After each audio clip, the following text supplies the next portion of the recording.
We live in a time where everything just gets handed to you in a second.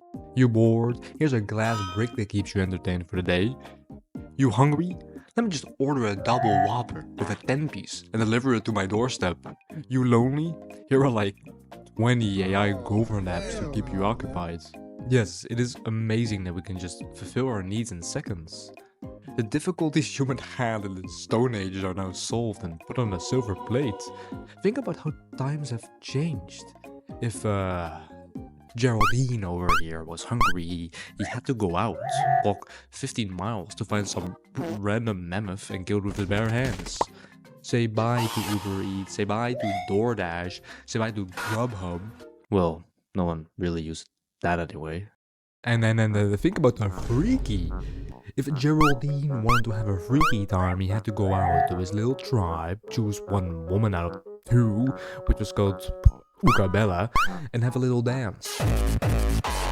Now you can go on multiple websites and watch thousands of Ukabellas in 30 minutes.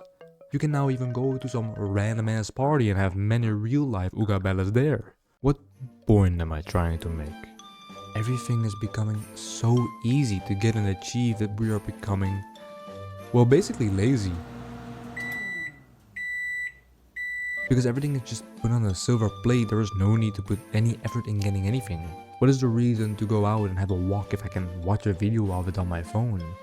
What is the reason that I have to eat healthy if I can just tell myself that this is my cheat meal for the 6th time this week? What is the reason that I have to create meaningful relationships with people if I can just watch TikTok all day and not have to interact with anyone at all? Djoelzer, homie, what are you trying to say? You left us for a full year and you're now telling us that we are lazy? No. You know why I didn't upload for a year? Because I had no motivation.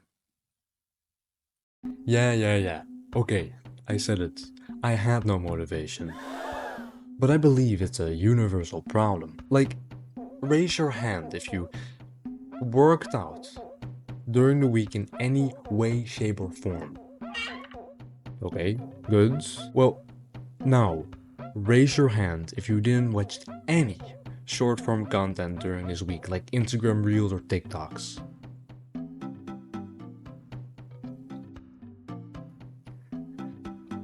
The people that still have their hand up are what we call liars.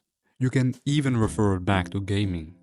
I made multiple videos about it already, but that is why a lot of people don't enjoy gaming like in the past.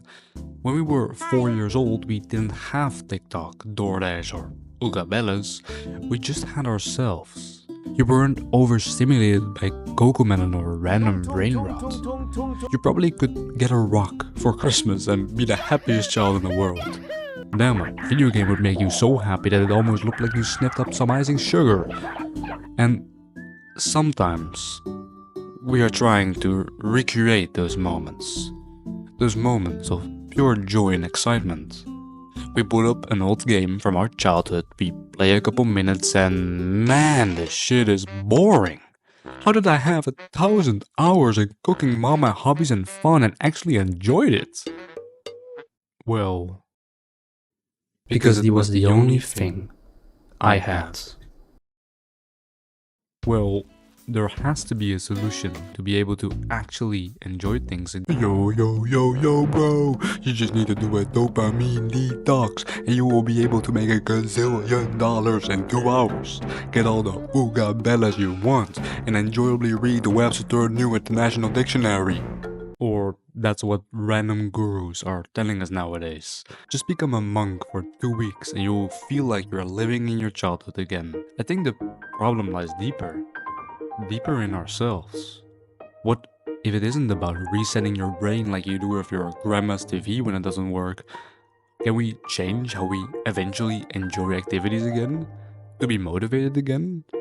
Is this random Bruce right? You're probably now waiting for a Disney-like answer.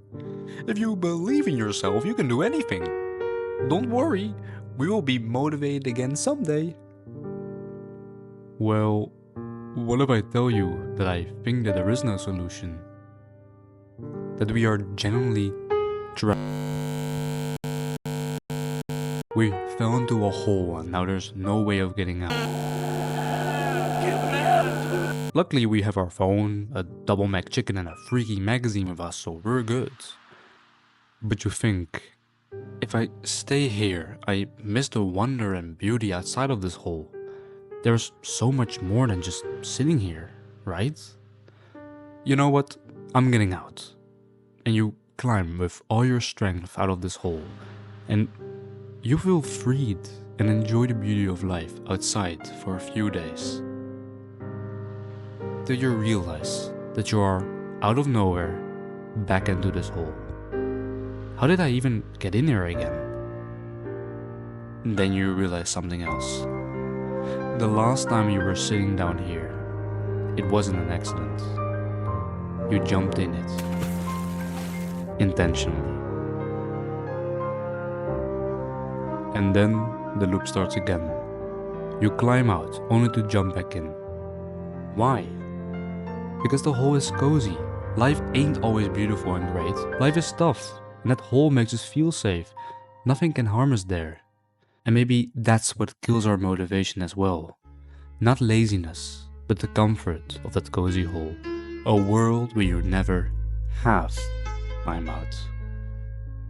So, what's the Djoelzer-like lesson here? It's quite simple.